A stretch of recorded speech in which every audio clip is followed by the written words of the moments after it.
স্বাধীনতা দিবসের শুভেচ্ছা জানাচ্ছি। আপনারা জানেন,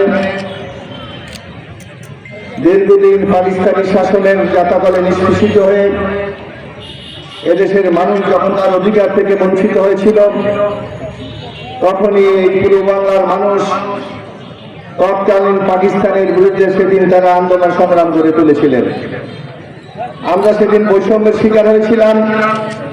আমরা তখন ছোট ছিলাম, কিন্তু আমাদের মুরব্বীদের কাছে আমরা শুনেছি জনসংখ্যার অর্ধেকের বেশি পূর্ব পাকিস্তানে, কিন্তু উন্নয়ন কর্মকাণ্ড পরিচালিত হয়েছিল পশ্চিম পাকিস্তানে। চাকরির ক্ষেত্রে, প্রশাসনের ক্ষেত্রে, সকল ক্ষেত্রে এমন একটা বৈষম্য ছিল যে বাঙালিদের মাঝে চরম একটি ক্ষোভ এবং হতাশা ছিল। তৎকালীন সময়ে রাজনৈতিক নেতৃত্ব এই পাকিস্তানি বঞ্চনা, শোষণ এবং তাদের জুলুমের বিরুদ্ধে দীর্ঘ সংগ্রাম করে 24 বছরের অবসান ঘটিয়ে 1971 সালের 26শে মার্চ সেদিন স্বাধীনতার ঘোষণা করেছিলেন। আমাদের বাংলাদেশের সাবেক রাষ্ট্রপতি, স্বাধীনতার ঘোষক শহীদ রাষ্ট্রপতি জিয়াউর রহমান 1971 সালের 26শে মার্চ চট্টগ্রাম কালুরঘাট বেতার কেন্দ্র থেকে সেদিন বলেছিলেন, ওই রিভল্ট, আমরা বিদ্রোহ করলাম। সেই দিন রাজনৈতিক দলের সাথে সামরিক বাহিনীর এই যে একটা একাত্মতা, সেইটা মুক্তিযুদ্ধের একটি নূতন প্রাণ শক্তি পেয়েছিল, যার জন্য আপনারা দেখবেন দীর্ঘ 9 মাস আমরা পাকিস্তানের মাথাটা সুসজ্জিত বাহিনীর বিরুদ্ধে সংগ্রাম করে আমরা কিন্তু স্বাধীনতা অর্জন আমরা করেছিলাম।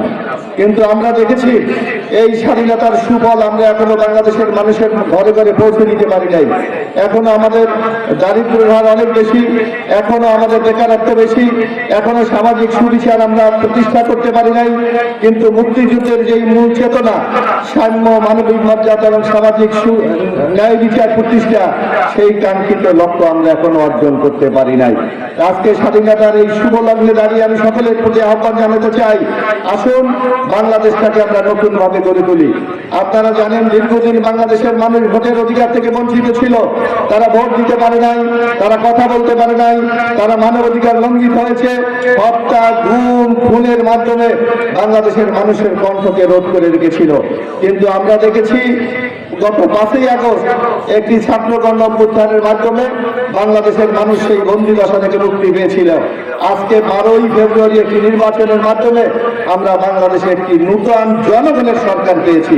তাই আমাদের সকল নাগরিক, আমরা যে যেখানে আছি, আমাদের কিন্তু একটা এই দেশ জাতির প্রতি আমাদের দায়িত্ববোধ আছে।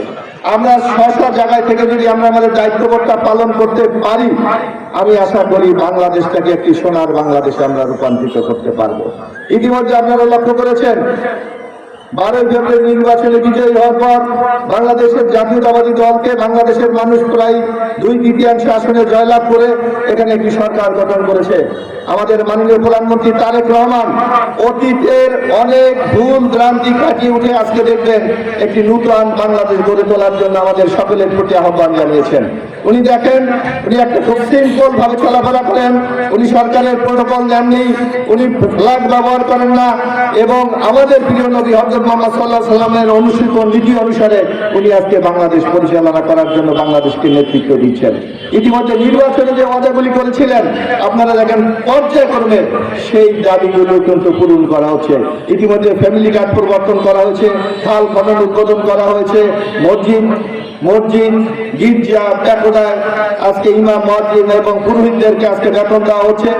আগামী এই মার্চের 16 তারিখ ফ্যামিলি কৃষক কার্ড পরিবর্তন করা হবে। এমনিভাবে নির্বাচনের ওয়াদাগুলি পূরণ করে চলেছে। তাই আগামী দিনে একটি সবার জন্য বাংলাদেশ তৈরি করতে হলে আমাদের সবাইকে কিন্তু সহযোগিতা করতে হবে।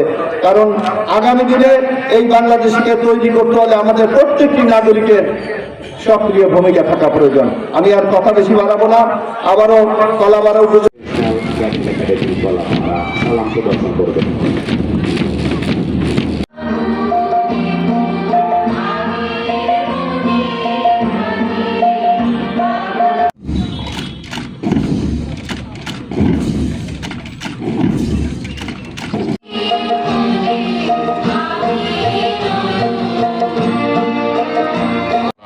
মহিলা ডিগ্রি কলেজ।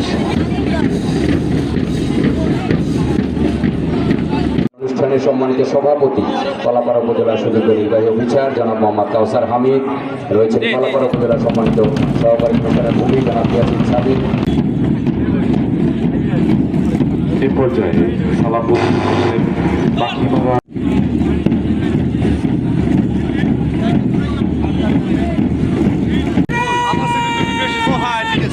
আমি যে করি আমার খানাবাদ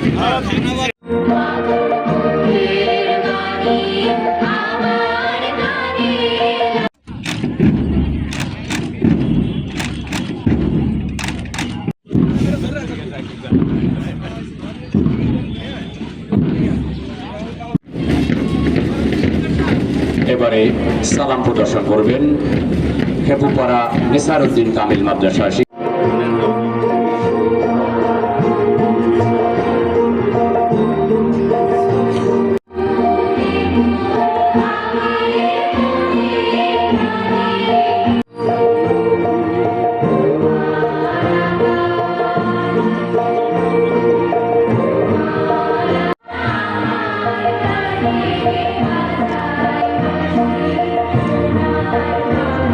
বেলুন উড়িয়ে এবং শান্তির প্রতীক ছাতি পায়রা উড়িয়ে আজকের অনুষ্ঠানে